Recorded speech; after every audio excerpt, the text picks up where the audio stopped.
이 얼빠진 놈아. 자, 여기 맛있는 고기 있다 먹어봐라. 이 쥐를 원하느냐? 우와, 고기죠. 맛있는 고기죠. 이건 쥐란 말이다. 살아있는 쥐를 먹어라. 최판석이 코앞에 쥐를 던졌습니다. 미친 머슴 개똥이는 눈 하나 깜짝 않고 그것을 입에 넣었지요. 입가로 핏물이 줄줄 흘러내렸습니다. 3년 전 멸문당한 가문의 유일한 생존자가 원수의 집 가장 천한 마당쇠로 숨어들었습니다. 신발을 핥고 소똥 구덩이에 얼굴을 쳐박고 매를 맞으며 히히히 웃었지요. 그런데 이 미치광이가 밤마다 소똥으로 벽에 그리던 기괴한 그림의 정체가 밝혀지는 순간 조선 팔도가 발칵 뒤집어지고 맙니다. 더 큰 이야기 극장에 오신 여러분 반갑습니다. 영상이 마음에 드시면 구독과 좋아요 눌러주세요. 옛날 옛적 인조 임금이 나라를 다스리던 시절 한양 한복판 저작거리에서 사람의 목이 떨어졌습니다. 칼날이 번쩍이고 둔탁한 소리가 울린 뒤 형장의 모래 위로 하나의 목이 대굴대굴 굴러갔지요. 구경꾼 수백이 숨을 삼켰습니다. 누구도 입을 열지 못했지요. 목이 떨어진 사내는 대사헌 이직 3대째 청백리로 이름을 떨치며 조정의 기둥이라 불리던 충신이었기 때문입니다. 영모 그 두 글자면 충분했지요. 증거가 있느냐고 묻는 자는 없었습니다. 누가 고발했느냐고 따지는 자도 없었지요. 당쟁의 칼바람 앞에서는 3대의 충절도, 백성의 신망도 아무런 방패가 되지 못했습니다. 이직의 목이 떨어지자 집안의 남정네란 남정네는 줄줄이 형장으로 끌려 나왔지요. 피가 마르기도 전에 또 다른 피가 모래를 적셨고 비명과 통곡이 하늘을 찔렀습니다. 여인네와 어린 것들은 쇠사슬에 묶여 관비로 끌려갔지요. 3대에 걸쳐 쌓아 올린 기와집은 그날 밤 불길에 휩싸여 잿더미가 되었습니다. 타오르는 불꽃이 밤하늘을 시뻘겋게 물들이는 동안 한양 사람들은 고개를 돌렸지요. 이 씨라는 성석자를 입에 올리는 것만으로도 목이 달아날 판이었으니까요. 멸문지와 씨를 말린다는 것이 바로 이런 것이었습니다. 그런데 말입니다.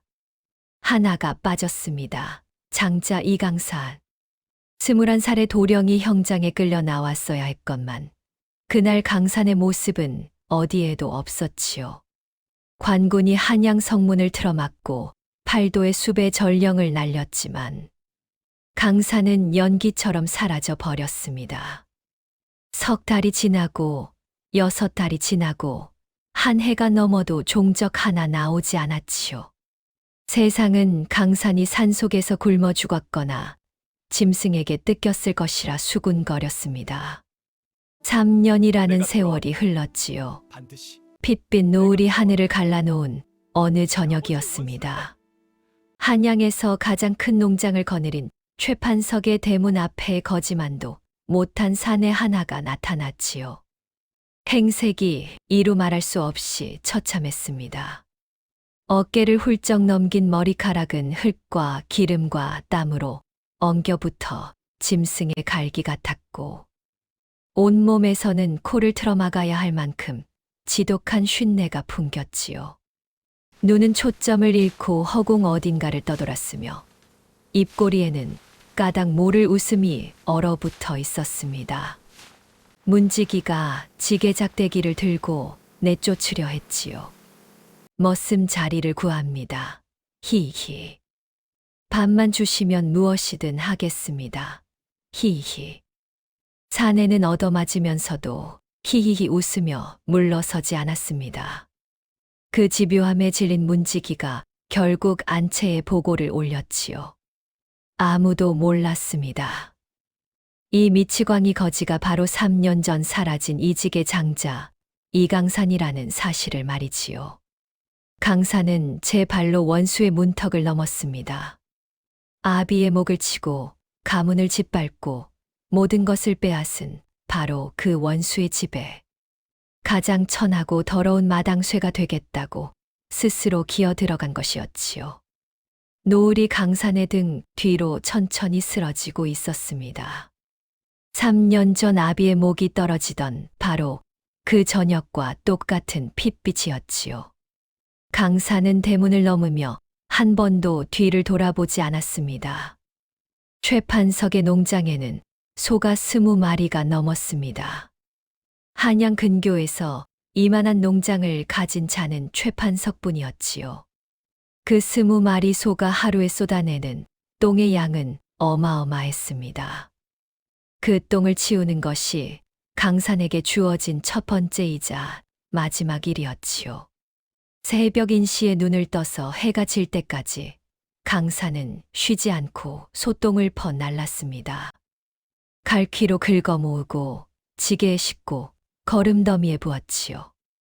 구유를 씻고 바닥에 깔린 짚을 갈고 소의 엉덩이에 붙은 똥덩이를 맨손으로 떼어 내는 일까지. 사람이 할 수 있는 가장 천한 일이란 일은 모조리 강산의 몫이었습니다. 한 달이 지나자 강산의 몸에서는 사람의 냄새가 사라졌지요. 소똥과 오줌과 썩은 짚이 뒤섞인 악취가 뼛속까지 배어들어 사방 10걸음 안에는 파리조차 앉지 않을 지경이었습니다.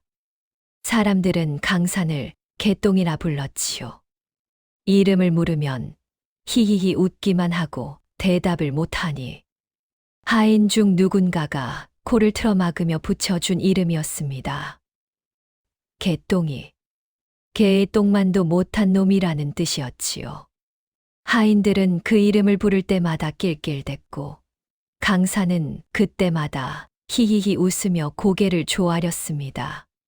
하인들조차 개똥이 곁에는 오래 머물지 못했지요. 밥을 가져다 줄 때면 팔 하나 길이만큼 떨어진 곳에 그릇을 던지듯 내려놓고 도망치듯 돌아섰습니다. 개똥이는 그 밥을 짐승처럼 손으로 집어먹었지요. 숟가락을 줘도 쓸 줄 모르는 신용을 했고 국물은 그릇째 들이켜며 절반을 흘렸습니다. 그런데 이상한 것이 하나 있었지요. 아무리 더럽고 처참한 꼴을 하고 있어도 개똥이의 머리카락만큼은 유독 사람의 눈길을 끌었습니다. 여느 사내라면 진작에 잘라버렸을 그 긴 머리카락이 어깨를 넘고 등 한가운데까지 흘러내렸지요. 흙과 소똥과 기름이 엉겨붙어 한 가닥 한 가닥이 짐승의 갈기처럼 늘어져 있었건만 가끔 바람이 불어 그 엉킨 머리카락을 헤집으며 그 속에서 검고 윤기 나는 한 올이 드러나곤 했습니다. 마치 오물 더미 속에서 비단실 한 올이 삐져나온 것과 같았지요. 허나 그것을 눈여겨보는 사람은 아무도 없었습니다. 미친 머슴의 더러운 머리카락에 누가 관심을 두겠습니까? 하인들은 그 머리카락을 밟고 잡아당기고 거기에 소똥을 문지르며 놀이감으로 삼았지요. 강산은 그때마다 히히히 웃으며 고개를 숙일 뿐이었습니다. 강산은 알고 있었지요. 아니, 바로 그것을 노린 것이었습니다.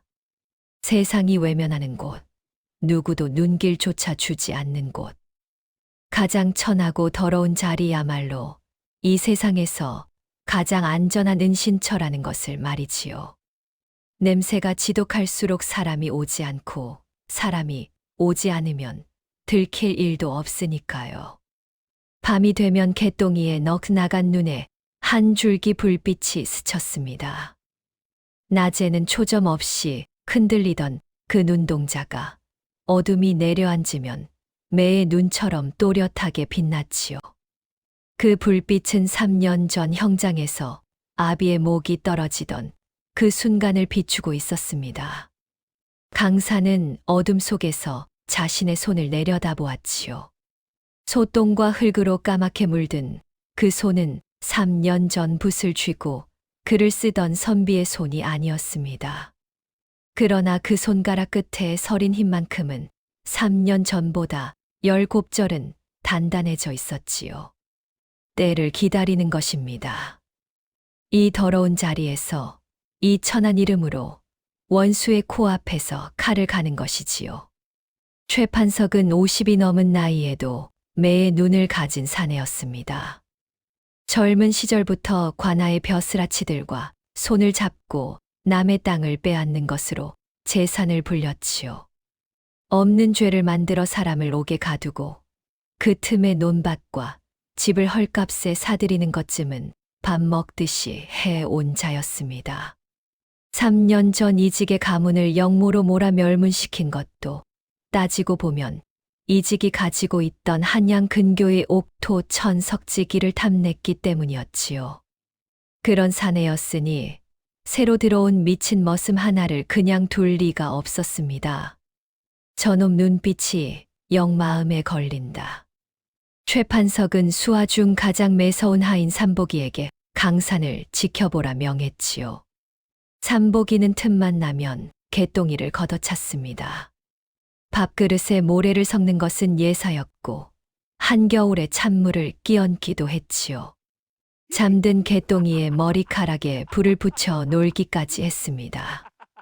그때마다 강사는 히히히 웃으며 바닥에 납작 엎드렸지요. 나으리 저놈은 진짜로 돌았습니다. 매를 맞아도 웃고 불을 붙여도 웃고 걱정 붙들어 매시지요.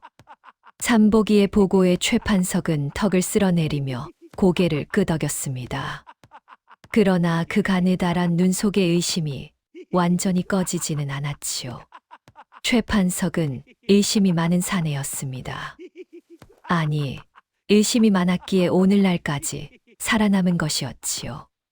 그런데 이 모든 광경을 숨죽여 지켜보는 눈이 하나 더 있었습니다. 최판석의 외동딸 연화였지요.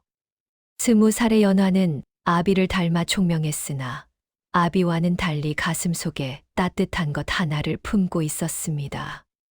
돌아가신 어머니에게서 물려받은 것이었지요. 연화는 안채 처마 끝에 서서 매질을 당하면서도 히히히 웃고 있는 개똥이를 내려다보았습니다. 연화의 눈가가 미세하게 떨렸지요. 3년 전이었습니다. 양가의 어른들이 혼담을 나누던 자리에서 연화는 이강산이라는 도령을 먼발치에서 본 적이 있었지요.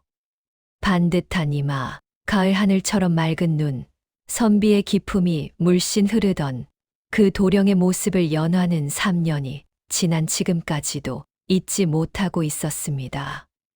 소똥의 범벅이 되고 머리카락은 짐승의 갈기가 되고 매를 맞으며 히히히 웃는 저 미친 머슴의 턱선이 그 도령과 닮아도 너무 닮아 있었지요. 연화는 떨리는 입술을 깨물었습니다. 설마 아닐 것입니다. 아니어야 합니다. 그러나 가슴 한구석에서 올라오는 직감은 이성의 목소리를 자꾸만 밀어내고 있었지요. 개똥이의 기행은 날이 갈수록 심해졌습니다. 낮이면 소에게 자장가를 불러주었지요.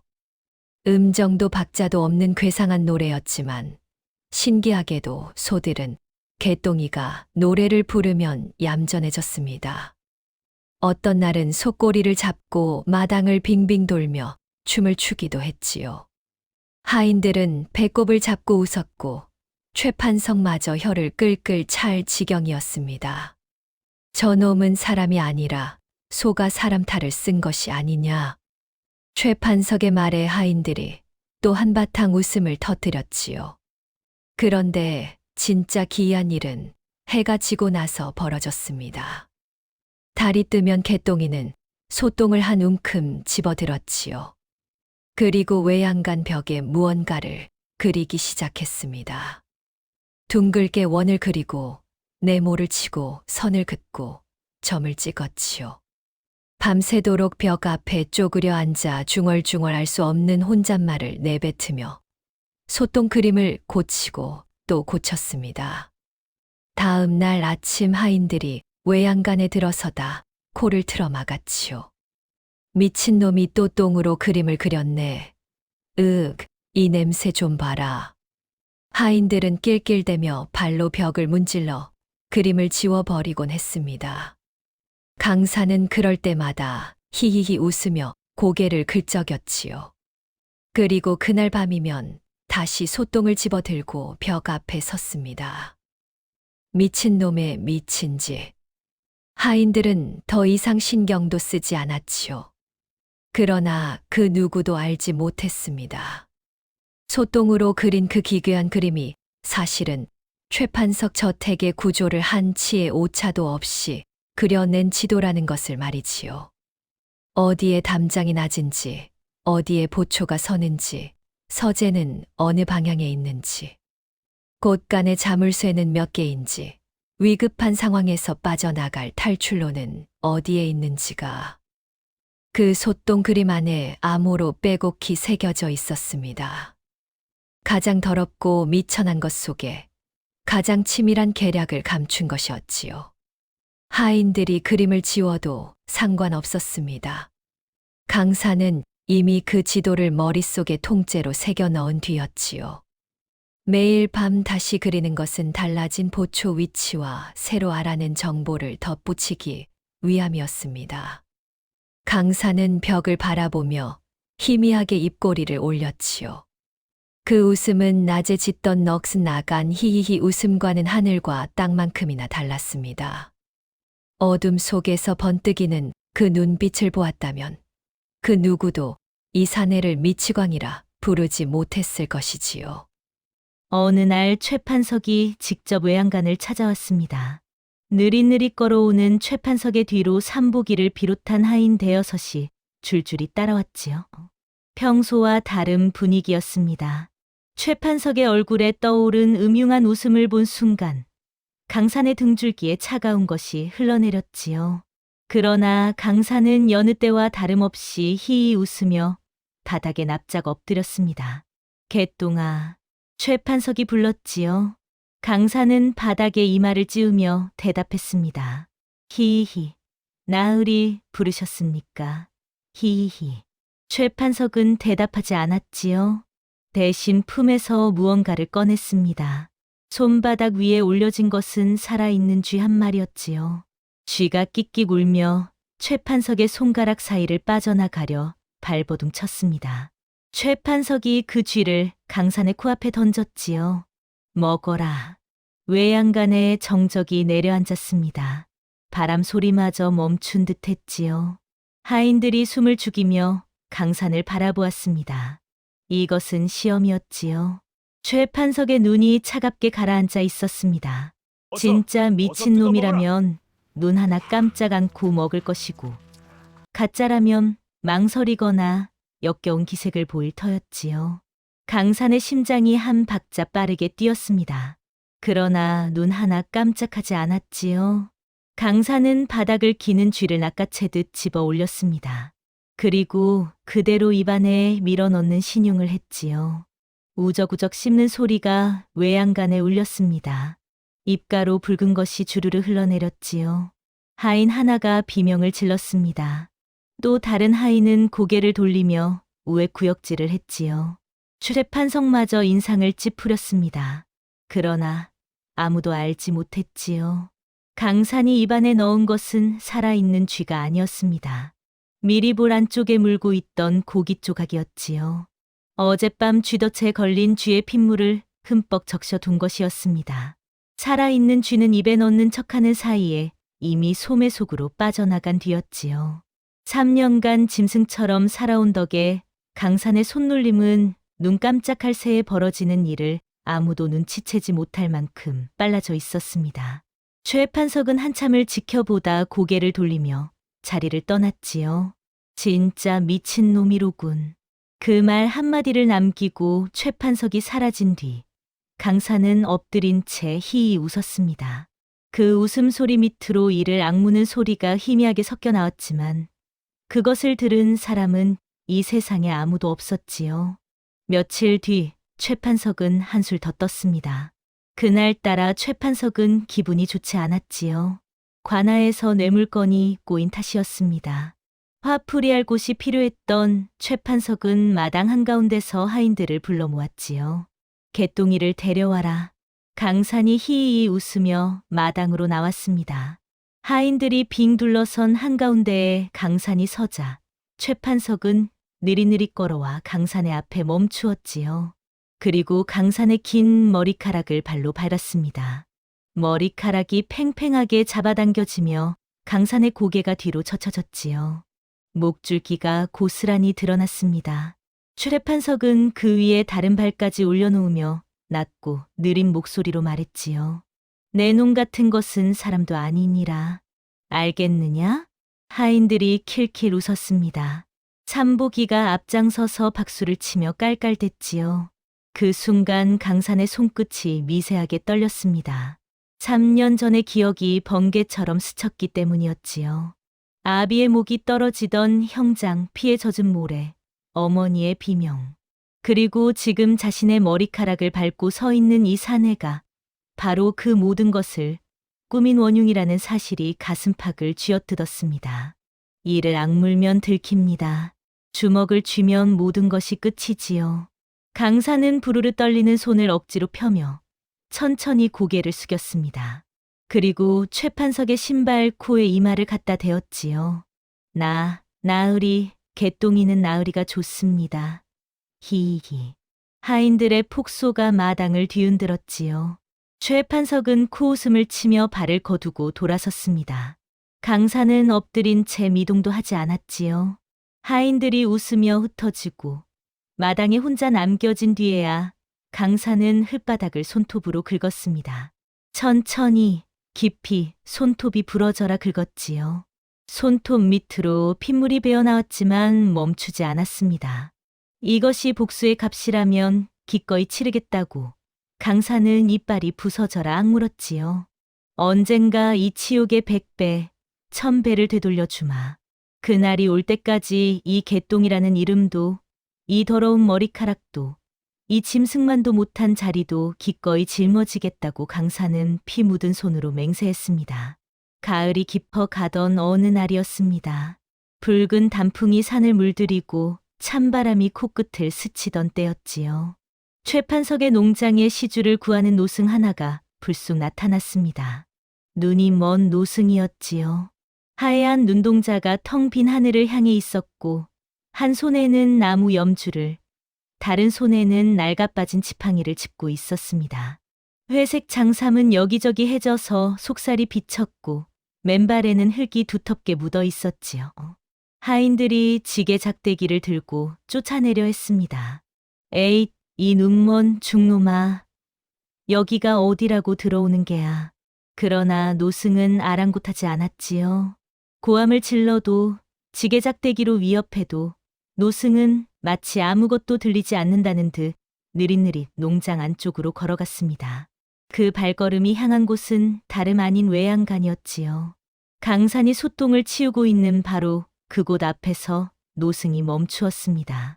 강산은 고개를 들지 않았지요. 소똥을 퍼올리는 손을 멈추지도 않았습니다. 그저 여느 때처럼 히히 웃으며 갈퀴질을 했지요. 노승이 허공을 향해 입을 열었습니다. 바람결에 실려오는 듯한 나지막한 목소리였지요. 용이 똥통에 빠졌으나 그 비늘은 머리카락 속에 숨었구나. 강산의 갈퀴질이 찰나의 순간 멈추었습니다. 눈을 들어 노승을 바라본 강산의 눈에서 넋 나간 빛이 물 빠지듯 사라졌지요. 하얀 눈동자, 나무 염주, 낡은 지팡이. 3년이라는 세월이 노승의 등을 구부리고 눈에 빛을 앗아갔건만 강산은 단번에 알아보았습니다. 봉은사의 해담 대사, 아버님의 예뻐시자 스승이셨던 분이었지요. 눈을 잃고도 천리를 내다본다 하여 천리한 대사라 불리던 바로 그분이었습니다. 노승은 더 이상 아무 말도 하지 않았지요. 돌아서며 지팡이로 땅을 3번 두드렸을 뿐이었습니다. 툭, 툭, 툭. 그 3번의 소리가 강산의 귓가에 오래도록 맴돌았지요. 혼자가 아니라는 것, 누군가 지켜보고 있다는 것, 아직 이 싸움이 끝나지 않았다는 것을 그 3번의 울림이 말해주고 있었습니다. 강사는 다시 고개를 숙이고 소똥을 퍼올렸지요. 히히 웃는 입가는 여전했지만 3년간 얼어붙어 있던 가슴 한구석에서 작은 불씨 하나가 지펴지고 있었습니다. 겨울이 코앞으로 다가온 어느 새벽이었습니다. 첫서리가 내려 마당이 하얗게 뒤덮인 그 새벽에 농장 밖에서 말발굽 소리가 요란하게 울렸지요. 포졸 10댓명이 횃불을 들고 최판석의 농장으로 들이닥쳤습니다. 이씨 가문의 잔당을 수색한다. 남정네는 모두 마당에 나와 엎드려라. 남정네는 모두 마당에 나와 엎드려라. 이씨 가문 임금의 어명이다. 어명이었지요. 개미새끼 한 마리도 놓치지 말고 이직의 샅샅이 아들이 뒤져라. 살아있다는 밀고가 올라온 것이었습니다. 임금금 3년이 지나도록 시체 하나 찾지 못한 것이 조정의 마음에 걸렸던 것이지요. 포졸들은 횃불을 치켜들고 농장 구석구석을 뒤지기 시작했습니다. 머슴과 하인들이 마당에 줄줄이 끌려 나왔지요. 포졸들은 한 명 한 명 얼굴을 들어 올려 횃불 아래에서 찬찬히 살폈습니다. 이강산의 인상착의가 적힌 수배 전령이 포졸의 손에 들려 있었지요. 강산의 심장이 목구멍까지 치솟았습니다. 아무리 3년간 오물에 파묻혀 살았다 해도 얼굴을 정면에서 자세히 들여다보면 긁힐 수 있었지요. 특히 아비를 닮은 이마의 섬과 왼쪽 귓볼 아래의 작은 점은 감출 도리가 없었습니다. 순서가 점점 가까워졌지요. 3사람 앞, 2사람 앞, 1사람 앞. 포졸의 손이 강산의 턱을 잡으려는 바로 그 순간이었습니다. 강산이 갑자기 괴성을 지르며 몸을 돌렸지요. 끼에 미치광이의 발작이었습니다. 강산은 두 팔을 휘저으며 마당을 가로질러 뛰었지요. 포졸들이 소리를 질렀지만 강산은 멈추지 않았습니다. 곧장 외양간 뒤편의 우물 구덩이로 뛰어들었지요. 소똥과 오줌이 뒤섞인 시커먼 물이 가슴팍까지 차올랐습니다. 강산은 거기서 멈추지 않고 얼굴까지 푹 담갔다가 겨우 코끝만 내밀었지요. 악취가 눈을 찔렀고 온몸의 감각이 비명을 질렀지만 이를 악물고 꿈쩍도 하지 않았습니다. 포졸 하나가 횃불을 들고 구덩이를 들여다보았지요. 이 냄새 좀 봐라. 여기는 사람이 있을 곳이 아니다. 코를 틀어막고 고개를 돌리는 포졸의 뒷모습을 보며 강산은 오물 속에서 눈을 감았습니다. 차갑고 더럽고 역겨웠지만 살아있었지요. 살아있으니 복수할 수 있었습니다. 수색이 끝나고 포졸들이 빈손으로 돌아간 뒤 강산은 구덩이에서 기어 나왔지요. 온몸이 시커먼 오물로 뒤범벅이었습니다. 하인들이 코를 막고 한 발짝도 다가오지 못했지요. 강산은 희히 웃으며 외양간으로 돌아갔습니다. 아비의 원수를 갚는 길이 이토록 더러운 길일지라도 결코 물러설 수는 없었지요. 수색이 끝나고 며칠이 지난 밤이었습니다. 강산은 외양간 구석에 웅크려 앉아 잠든 척하고 있었지요. 그때 외양간 밖에서 인기척이 들렸습니다. 발소리를 죽이며 다가오는 사람이 있었지요. 강산은 눈을 감은 채 귀를 곤두세웠습니다. 발걸음의 무게와 간격으로 누군지 짐작할 수 있었지요. 최판석이었습니다. 한밤중에 최판석이 외양간을 찾아오는 것은 처음 있는 일이었지요. 강산은 소 뒤편으로 몸을 숨기고 숨을 죽였습니다. 어둠 속에서 최판석의 그림자가 외양간 안으로 들어왔지요. 최판석은 주위를 두리번거리며 혹시 누가 보는 사람이 없는지 한참을 살폈습니다. 그리고 만족한 듯 고개를 끄덕이더니 외양간 기둥 하나로 다가갔지요. 가장 낡고 가장 오래되고 가장 두텁게 소똥이 묻은 기둥이었습니다. 최판석의 손이 기둥 아랫부분을 더듬었지요. 무언가를 찾는 손놀림이었습니다. 이윽고 기둥 뒤편에 돌 하나가 빠지더니 그 안에 빈 공간에서 기름종이에 쌓인 서찰 묶음이 나왔지요. 최판석은 서찰을 꺼내 달빛에 비추어 내용을 확인했습니다. 고개를 끄덕이며 다시 기름종이로 감싸 원래 자리에 넣었지요. 돌을 끼우고 그 위에 소똥을 한 웅큼 발라 흔적을 지운 뒤 최판석은 왔을 때와 같이 발소리를 죽이며 사라졌습니다. 강산의 눈이 어둠 속에서 번뜩였지요. 가장 깨끗한 것을 가장 더러운 곳에 숨기다니. 강산은 소리 없이 이를 깨물었습니다. 저것이었지요. 3년 전 아비에게 영모의 누명을 씌운 조작 문서의 원본이 틀림없었습니다. 조정에 올라간 것은 사본이었고 원본은 뒷날 위협이나 협박에 쓰려고 최판석이 따로 챙겨둔 것이었지요.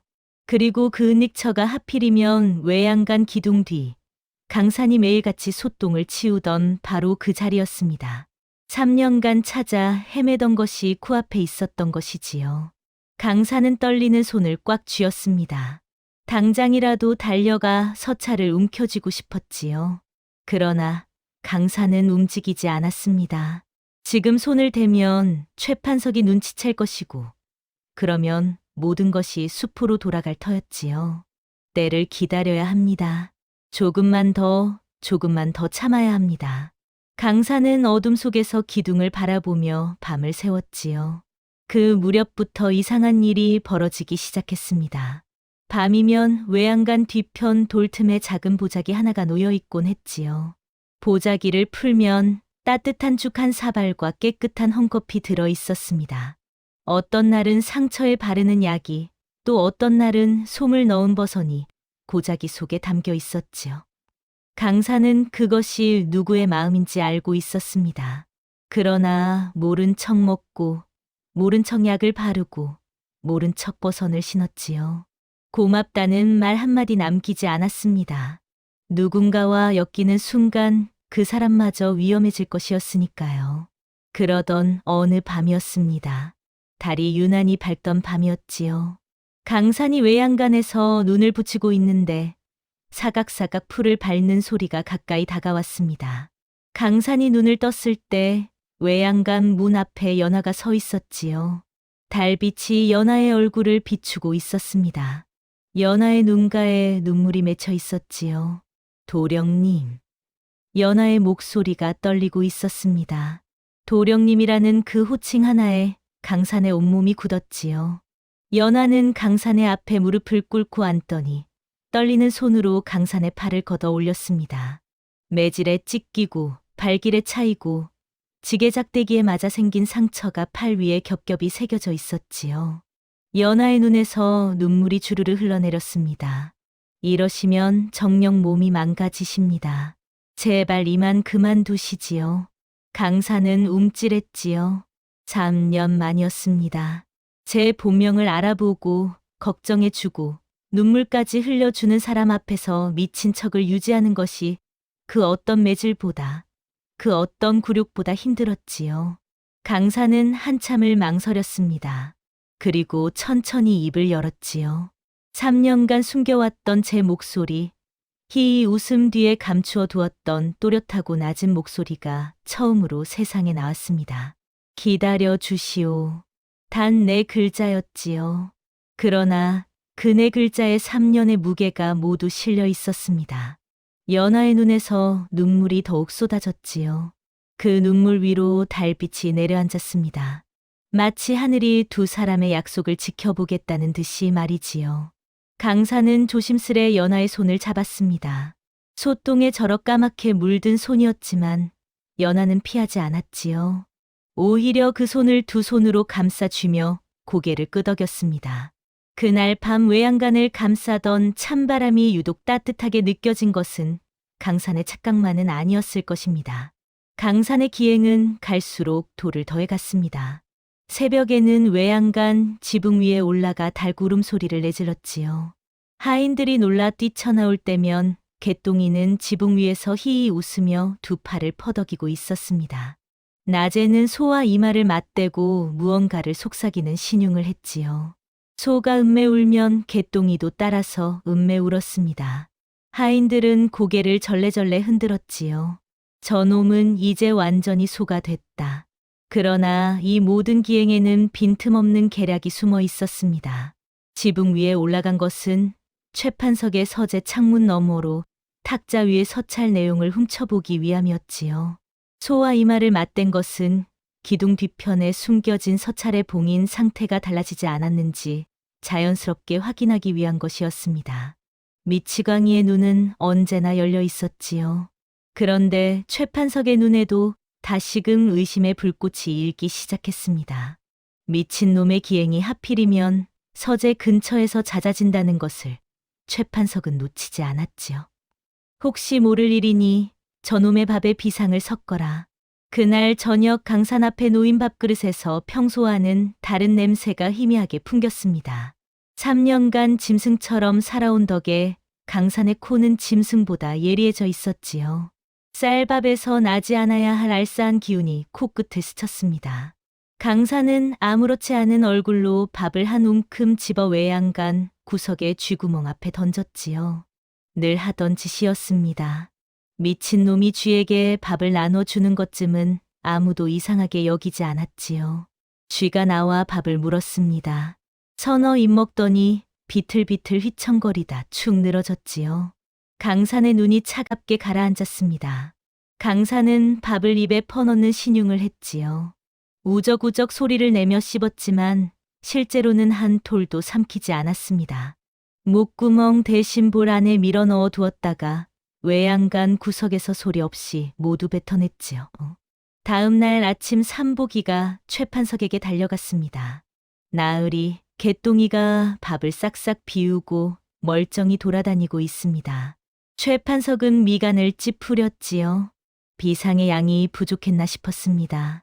그러나 멀쩡히 살아 미친 웃음을 짓고 있는 머슴에게 더 이상 관심을 쏟기에는 최판석에게 더 급한 일이 닥쳐 있었지요. 북쪽에서 온 밀서 한 통. 최판석은 서재로 들어가 문을 걸어 잠갔습니다. 그 밀서의 정체를 강산은 놓치지 않았습니다. 최판석이 밀서를 받은 그날 밤이었지요. 서재에 불이 밝혀진 채 꺼지지 않았습니다. 강산은 외양간 지붕 위로 올라가 서재 쪽을 살폈지요. 서재 안에서 최판석과 낯선 사내의 목소리가 새어나왔습니다. 바람이 실어다 주는 대화의 조각들이 강산의 귀에 하나둘 꽂혔지요. 병장기 도면은 이번 보름 전에 넘겨야 하오. 은자는 약속대로 300냥이지? 오랑캐 장수가 재촉하고 있소이다. 한양, 군영의 배치도까지 함께 보내시오. 강산의 온몸에 소름이 돋았습니다. 최판석이 북방의 오랑캐와 내통하고 있었던 것이지요. 조선의 무기 제조법과 군영의 배치도를 넘기는 대가로 막대한 은자를 챙기고 있었습니다. 이것은 단순한 탐욕의 문제가 아니었지요. 나라를 통째로 팔아먹는 매국이었습니다. 그리고 강산은 소름 끼치는 진실 하나를 깨달았지요. 3년 전 아비에게 씌운 영모의 누명도 따지고 보면 이 매국 행위를 감추기 위한 연막이었던 것입니다. 대사원 이직은 최판석의 비리를 캐내기 직전이었지요. 그 입을 막기 위해 영모라는 누명을 뒤집어 씌워 가문째 멸한 것이었습니다. 아비를 죽인 것이 단순한 욕심이 아니라 나라를 팔아먹기 위한 계략이었다는 사실에 강산의 온몸이 부르르 떨렸지요. 강산은 이를 악물고 증거를 모으기 시작했습니다. 최판석이 밀사와 주고받는 서찰이 오갈 때마다 강산은 틈을 노려 사본을 만들었지요. 소똥을 치울 때 쓰는 갈퀴의 나무 손잡이는 속이 비어 있었습니다. 강산은 그 빈 속에 얇게 접은 서찰 사본을 하나둘 밀어 넣었지요. 겉으로 보기에는 낡아빠진 갈퀴에 불과했습니다. 소똥 냄새가 잔뜩 배어 누가 집으려 하지도 않는 그 갈퀴 안에 한나라를 뒤집을 비밀이 잠들어 있을 것이라고는 세상 그 누구도 상상하지 못했지요. 밤마다 증거를 모으는 동안 강산의 마음속에도 커다란 변화가 일고 있었습니다. 처음 이 집에 들어올 때 강산의 가슴에는 오로지 한 가지뿐이었지요. 복수. 최판석의 목을 비틀어 아비의 넋을 달래겠다는 것. 그것만이 3년간 강산을 살게 한 유일한 이유였습니다. 그러나 오랑캐 내통의 진실을 알게 된 뒤부터 강산의 마음에 그보다 더 크고 무거운 것이 자리를 잡기 시작했지요. 이것은 이강산 한 사람의 원한이 아니었습니다. 최판석이 계속 발호한다면 조선의 군사 기밀이 오랑캐의 손에 넘어가고 수만 백성이 오랑캐의 철기 앞에 무릎을 꿇게 될 터였지요. 멸문을 당한 것이 이씨 가문 하나로 끝나지 않고 이 나라 전체가 멸할 수도 있는 일이었습니다. 아버님이라면 어찌하셨을까? 강산은 달빛 아래 외양간 구석에 조용히 앉아 자신의 긴 머리카락을 내려다보았지요. 3년간 풀어헤친 채 미친 척의 도구로 삼았던 이 머리카락이었습니다. 더럽고 엉키고 악취가 배어 있었지만 한 올 한 올 가르면 아직 검고 윤이 나는 머리카락이 그 속에 살아 있었지요. 강사는 천천히 머리카락을 가르기 시작했습니다. 한 올, 두 올, 엉킨 것을 풀고 더러운 것을 떼어내며 등 뒤로 단단히 따내렸지요. 겉에서 보면 여전히 흐트러진 머리카락이 어깨를 덮고 있었지만 그 안쪽에는 한 가닥의 흐트러짐도 없는 굳건한 따은 머리가 감추어져 있었습니다. 바보의 껍데기 안에 선비의 기계가 다시 자리를 잡은 것이었지요. 강사는 소똥벽의 아무 지도를 바라보며 나지막이 읊었습니다. 아버님, 이제는 가문의 원수를 넘어 나라의 적을 베겠습니다. 강산의 목소리는 낮고 고요했지요. 그러나 그 고요함 속에 3년간의 굴욕과 인고가 빚어낸 단단한 결기가 서려 있었습니다. 이 대목에서 놀라운 비밀 하나를 말씀드려야겠습니다. 사실 강산은 매주 달이 기우는 밤이면 아무도 모르게 외양간을 빠져나가고 있었지요. 이것은 3년간 단 한 번도 들키지 않은 비밀이었습니다. 온 농장이 잠든 깊은 밤, 강사는 흐트러진 머리카락 속에 숨겨둔 따은 머리를 꺼내 상투로 틀어 올렸지요. 그리고 외양간 지붕 및 들보 사이에 감추어 둔 깨끗한 도포를 꺼내 입었습니다. 그 도포는 연하가 아비의 눈을 피해 몰래 빼돌려 숨겨준 것이었지요. 소똥 냄새가 배어든 누더기를 벗고 도포를 걸치면 개똥이는 온데간데 없이 사라지고 어엿한 선비 하나가 달빛 아래 서는 것이었습니다. 소똥벽에 아무 지도에 표시해 둔 탈출로를 타고 뒷담을 넘으면 오리쯤 떨어진 외진 주막에 닿았지요. 그 주막 다락방에서 강사는 암행어사 박문수의 수하와 은밀히 접선하고 있었습니다.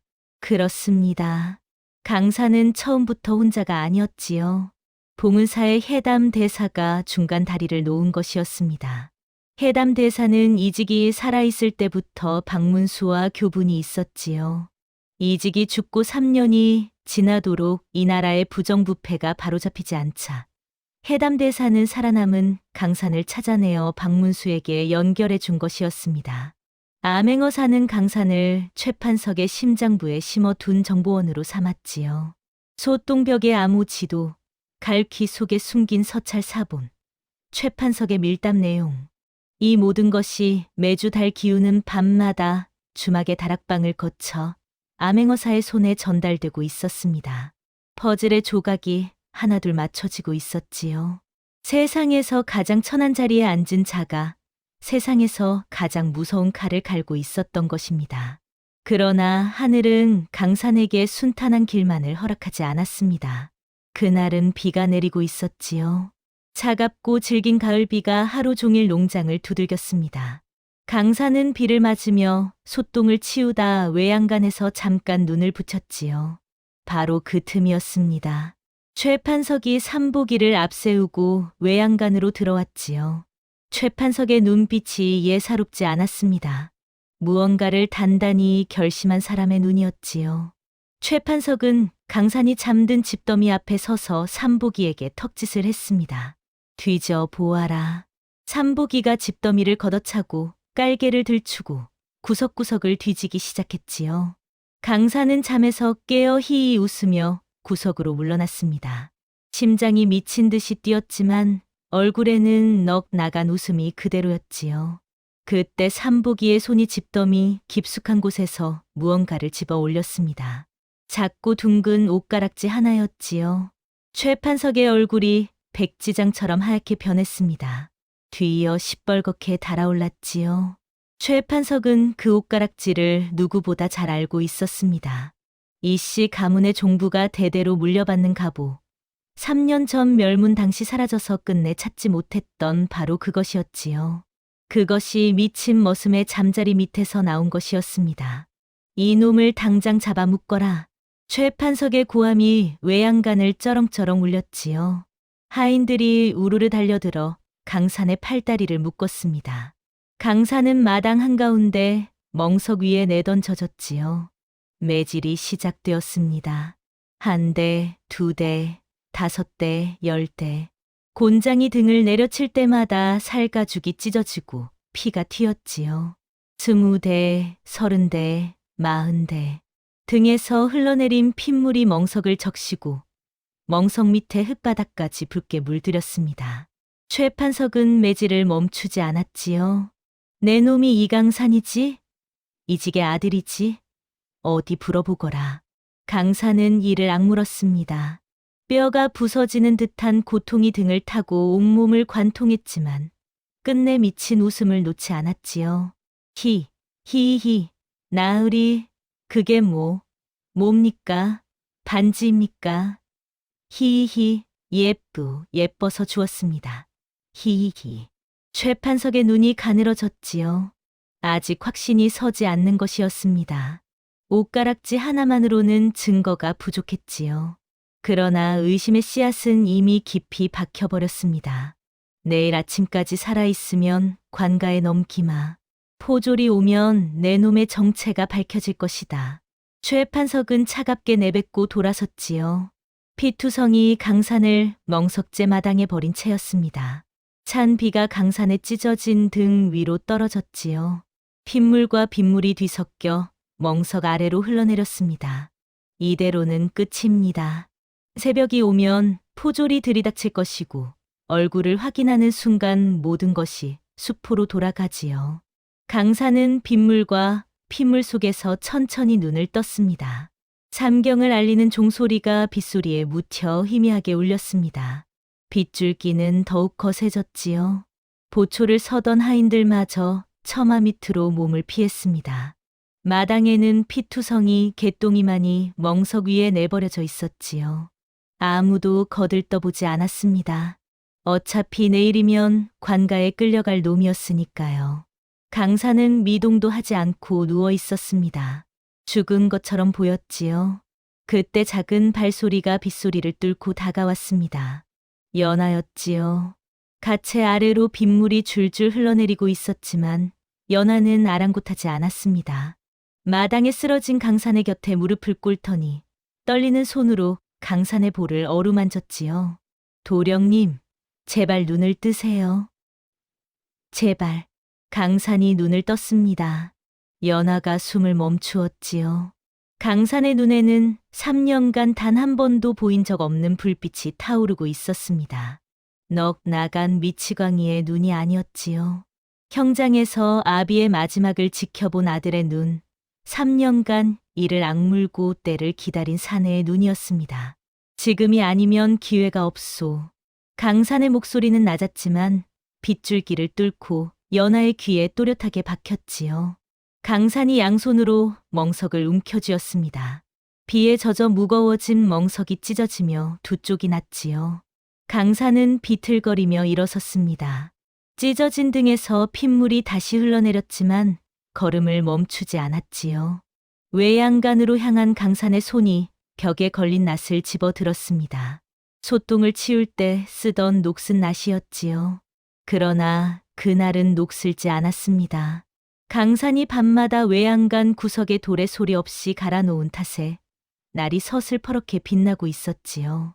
강산은 낫을 쥔 채 천천히 고개를 들었습니다.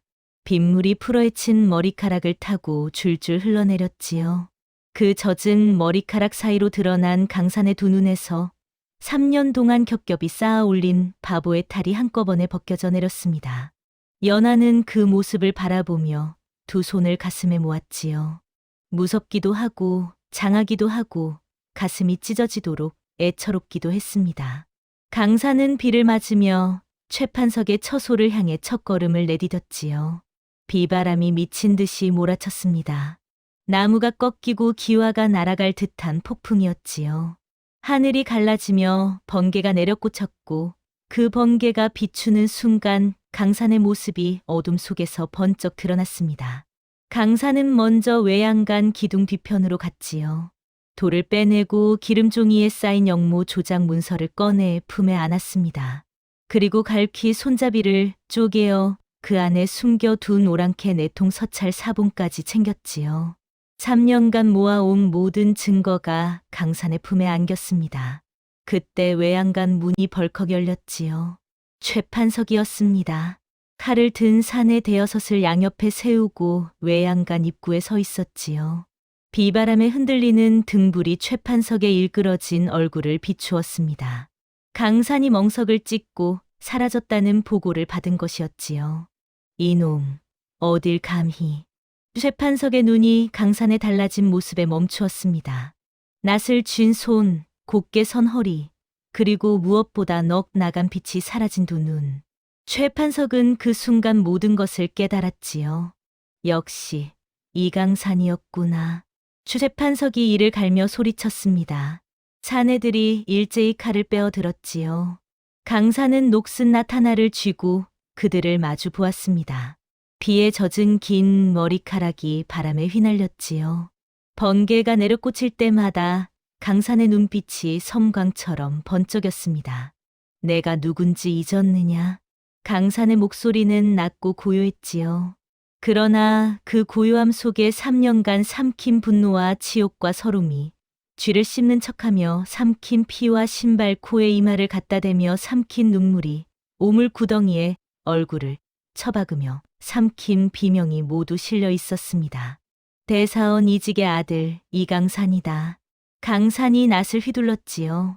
3년간 소똥을 퍼올리고 지게를 치고 구유를 나르며 단련된 팔이 번개처럼 움직였습니다. 첫 번째 사내의 칼이 허공으로 튕겨 날아갔고 두 번째 사내가 비명을 지르며 나뒹굴었지요. 세 번째 사내가 달려들었지만 강산은 몸을 낮추어 피한 뒤 낫자루로 사내의 다리를 걸어 넘겼습니다. 외양간이 아수라장이 되었지요. 소들이 놀라 울부짖고 빗물과 핏물과 소똥이 한데 뒤섞였습니다. 최판석은 뒤로 물러나며 악을 썼지요. 죽여라. 저놈을 당장 죽여라. 그러나 사내들의 기세는 이미 꺾여 있었습니다.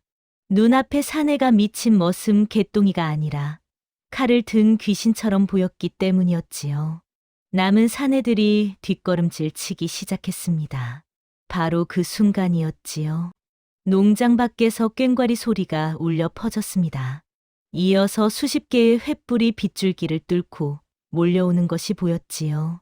암행어사 출두여. 우렁찬 외침이 폭풍우를 뚫고 농장 전체에 울려 퍼졌습니다. 대문이 활짝 열리며 마패를 높이 든 사내가 성큼성큼 걸어 들어왔지요. 암행어사 박문수였습니다. 그 뒤로 관군 수십 명이 횃불을 치켜들고 밀물처럼 쏟아져 들어왔지요. 최판석의 얼굴이 흙빛으로 변했습니다. 이게 무슨... 최판석, 내 죄를 내가 알렸다. 암행어사가 비를 맞으며 외양간까지 성큼 걸어왔지요. 피투성이 강산의 어깨를 두 손으로 붙잡으며 고개를 끄덕였습니다. 수고하였다, 이 의사. 강산이 품에서 꺼낸 서찰 묶음이 암행어사의 손으로 넘어갔지요. 영모 조작 문서 원본, 오랑캐 내통 서찰, 무기 밀매 장부, 군용 배치도 사본. 3년간 소똥 속에서 모아온 증거가 한꺼번에 쏟아져 나왔습니다. 암행어사가 관군에게 외양간 벽을 비추도록 명했지요. 횃불 수십 개가 일제히 벽을 향하자 소똥으로 그린 기괴한 그림이 환하게 드러났습니다. 저것이 무엇인지 아시겠소? 관군들이 고개를 갸우뚱했지요. 그러나 암행어사는 이미 알고 있었습니다. 강산이 매주 달 기운은 밤마다 전해준 암호 해독표가 있었기 때문이었지요. 그 기괴한 소똥 그림은 최판석의 농장 전체를 정밀하게 그려낸 나무 지도였습니다. 증거은닉처의 위치, 밀사의 출입로, 비밀 회합 장소, 그리고 최판석이 오랑캐에게 넘긴 문서 목록까지 빼곡히 새겨져 있었지요. 3년간 미친 머슴이 소똥으로 벽에 그린 그림이 한나라를 뒤흔든 매국노를 잡는 결정적 길잡이가 된 것이었습니다. 최판석은 무릎이 꺾여 바닥에 주저앉았지요. 비에 젖어 초라한 꼴이었습니다. 이럴 수가. 미친 머슴놈에게 당하다니. 강산은 무릎 꿇은 최판석을 내려다보았지요. 3년 전 이 사내가 자신의 머리카락을 밟으며 내뱉었던 말이 떠올랐습니다. 3년 전 나으리께서 말씀하셨지요. 나 같은 것은 사람도 아니라고. 강산의 목소리는 담담했지요. 그 사람도 아닌 것에게 나으리의 목줄이 잡힌 것입니다. 빗줄기가 서서히 가늘어지고 있었지요. 먹구름 사이로 달빛 한 줄기가 내려와 강산의 어깨 위에 걸렸습니다. 마치 하늘도 이 오랜 싸움이 끝났음을 알려주는 듯했지요. 최판석이 잡힌 소식은 한양을 발칵 뒤집어 놓았습니다. 영무 조작, 오랑캐 내통, 무기 밀매, 군사 기밀 유출, 양민 학살. 최판석의 죄목이 하나둘 밝혀질 때마다 한양의 백성들은 경악을 금치 못했지요. 조정의 대신들조차 입을 다물지 못했습니다. 그 죄상이 이토록 깊고 넓을 줄은 아무도 상상하지 못한 것이었지요. 임금이 직접 어전회의를 열었습니다. 이 역적을 차명에 처하라. 임금의 어성이 대전을 울렸지요. 최판석은 쇠사슬에 묶인 채 형장으로 끌려 나왔습니다. 3년 전 이직이 무릎을 꿇었던 바로 그 형장이었지요. 같은 모래 위에 같은 하늘 아래에 이번에는 최판석이 무릎을 꿇고 있었습니다. 최판석은 끝까지 악을 썼지요. 이강산, 내 놈도 편히 죽지 못할 것이다. 그 외침은 칼날이 번쩍이는 순간 바람 속으로 허무하게 사라지고 말았습니다. 같은 날 오후 대사원 이직의 무죄가 공식적으로 선포되었지요. 3년 전의 영모는 최판석이 제 죄를 감추기 위해 꾸며낸 조작극이었으며 이씨 가문은 나라의 기둥과도 같은 충신 가문이었음이 온 천하에 밝혀졌습니다. 임금은 이직에게 충정공이라는 시호를 내렸지요. 몰수되었던 가산이 강산에게 반환되었고 강산에게는 충의지사의 칭호와 함께 벼슬이 내려졌습니다. 강산은 벼슬을 받는 자리에서 엎드려 절을 올렸지요.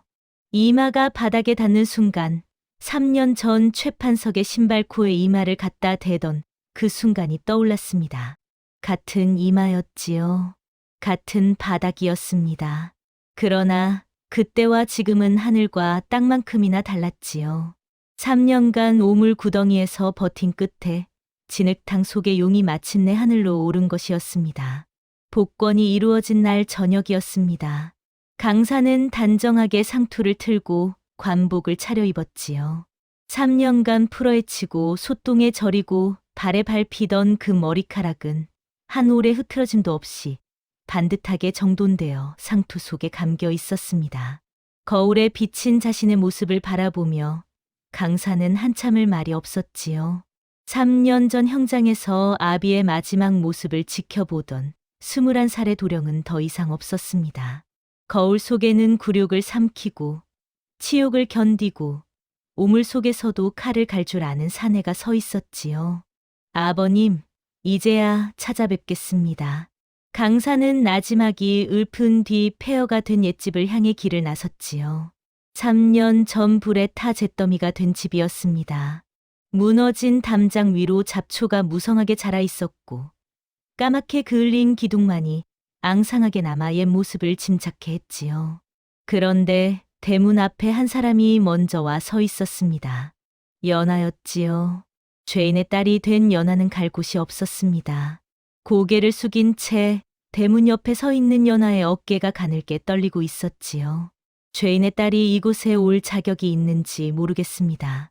연하의 목소리가 떨렸지요. 바람에 날리는 낙엽보다 작은 목소리였습니다.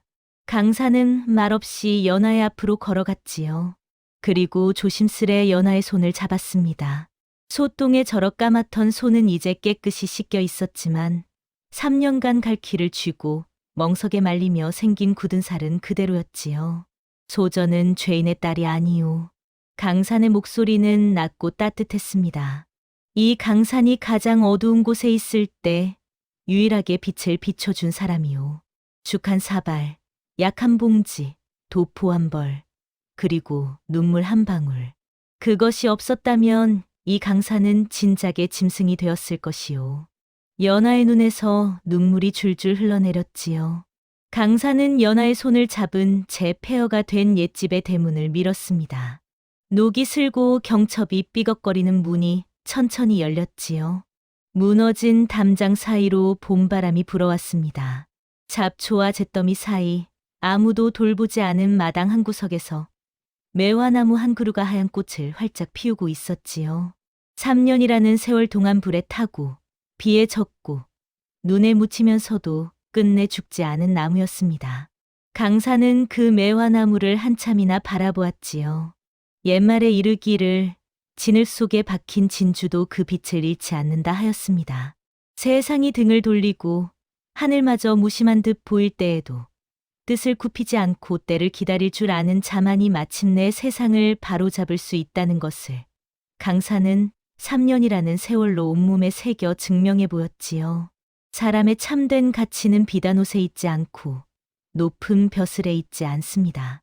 오물의 범벅이 되어서도 매질을 당하면서도 세상 모든 것을 잃고서도 끝내 잃지 않았던 그 한 줌의 불씨. 바로 그것이 사람을 사람답게 만드는 것이지요. 강산과 연화는 나란히 매화나무 아래에 섰습니다. 꽃잎 하나가 바람에 실려 내려와 연화의 어깨 위에 살포시 내려앉았지요.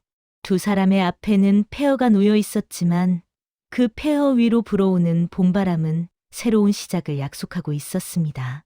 다음 영상을 빠르게 만나보시려면 좋아요와 구독을 눌러주세요. 그럼 더 재미있는 영상으로 찾아뵙겠습니다. 모두 행복한 하루 보내세요.